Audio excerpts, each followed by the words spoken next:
Hi friends, നമ്മളുടെ എല്ലാവരുടെയും വീട്ടിൽ പാവയ്ക്ക ഉപ്പേരി ഉണ്ടാക്കാറില്ലേ?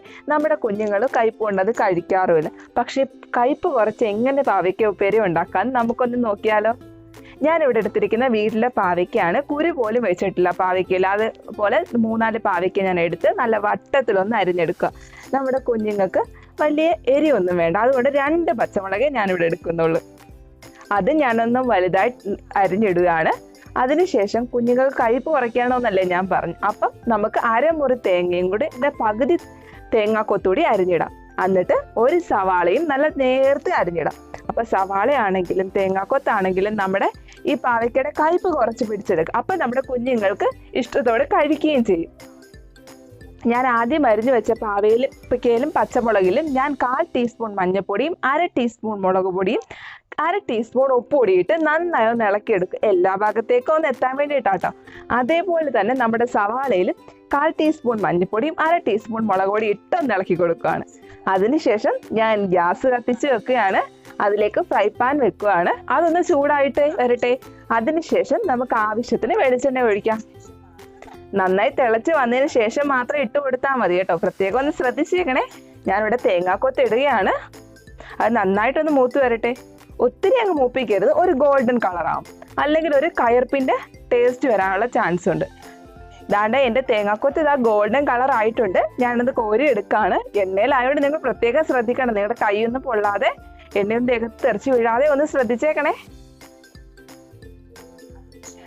ഞാൻ കുറച്ച് കറിവേപ്പിലയും കൂടി അതിലേക്ക് ഇട്ടൊന്ന് വറുത്തെടുക്കുകയാണ്. കാണാനൊരു ഭംഗിക്കും ഒരു ടേസ്റ്റും കൂടുതൽ കിട്ടാൻ വേണ്ടിയിട്ടാണ് കുറച്ച് കറിവേപ്പിലയും കൂടി ഒന്ന് വറുത്ത് കോരി എടുക്കുന്നത്.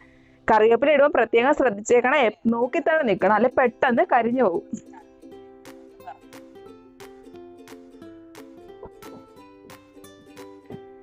അതിനുശേഷം ഞാൻ അരിഞ്ഞു വെച്ചിരിക്കുന്ന ഉള്ളിയും കൂടി കുറച്ചായിട്ട് ഇട്ടൊന്ന് വറുത്തെടുക്കുകയാണ്.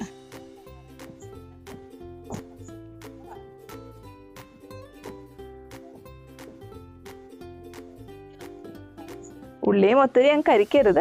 നമുക്കൊരു ഗോൾഡൻ കളർ, അതൊരു ഗോൾഡൻ കളർ മതി. അപ്പം തന്നെ നമുക്ക് കോരിയെടുക്കാം. എൻ്റെ ഉള്ളി കറക്റ്റ് പരുവായിട്ടുണ്ട്. ഈ ഒരു പരുവത്തിൽ നിങ്ങൾ കോരിയെടുക്കണം. ഇനി നമുക്ക് പാവയ്ക്ക കുറച്ചായിട്ട് വറുത്തെടുക്കാം. പാവയ്ക്ക ആണെങ്കിൽ അങ്ങ് ഓവറായിട്ട് മൂത്ത് പോകണ്ട. കുറച്ചൊരു ഗോൾഡൻ കളർ ആവുന്ന വരെ നിങ്ങൾ ഈ ഒരു പരുവത്തിന് നിങ്ങൾ മൂപ്പിച്ചെടുത്താൽ മതി.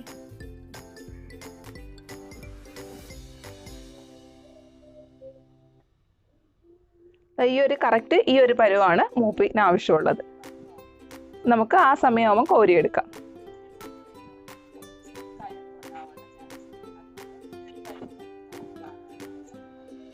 ഞാനത് കോരി എടുത്തിട്ട് ബാക്കിയിരിക്കുന്ന പാവയ്ക്കയും കൂടി ഒന്ന് മൂപ്പിച്ചെടുക്കട്ടെ.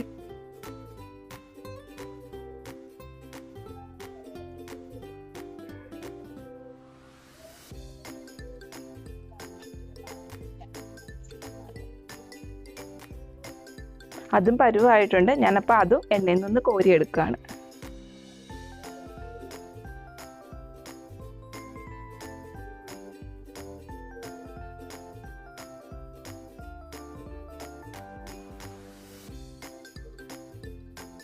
ഞാനെല്ലാം സെപ്പറേറ്റ് മൂപ്പിച്ചെടുത്ത്, അതുകൊണ്ട് ഞാനൊരു സർവിങ് പ്ലേറ്റിലിട്ട് നന്നായി ഒന്ന് ഇളക്കി കൊടുക്കുകയാണ്. എല്ലാ ഭാഗത്തേക്കും എല്ലാം എത്താൻ വേണ്ടിയിട്ട് ഒന്ന് ഇളക്കി കൊടുക്കുകയാണ്. ഞാൻ എൻ്റെ മകൾക്ക് കൊടുത്ത് ഒന്ന് അഭിപ്രായം ചോദിക്കട്ടെ. നിങ്ങൾ നിങ്ങളുടെ കുഞ്ഞുങ്ങൾക്ക് ഇതേപോലെ ഒന്ന് ട്രൈ ചെയ്ത് കൊടുത്തു നോക്കുക. അവർക്ക് ഒരുപാട് ഇഷ്ടമാകും. അവരും ഇതേപോലെ കയ്പില്ലാതെ ഒന്ന് കഴിക്കട്ടെ.